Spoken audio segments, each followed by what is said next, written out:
Good evening or magandang gabi sa lahat. Tonight on Learning Tagalog, let's learn how to say tall, short, rich, and poor. Tall is matangkad. Matangkad. Matangkad.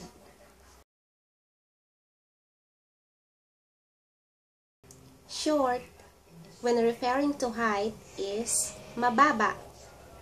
Mababa.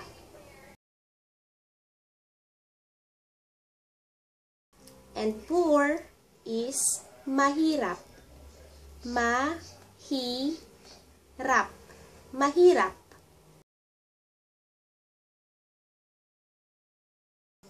Rich is mayaman. Mayaman. Mayaman.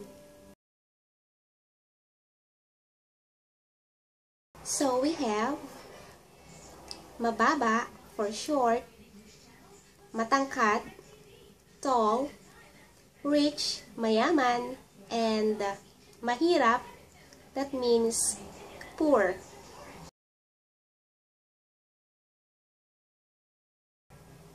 He is tall, or siya ay matangkad. You can also say, matangkad siya. She is short, or siya ay mababa. You can also say, mababa siya. They are rich, or sila ay mayaman. You can also say, mayaman sila.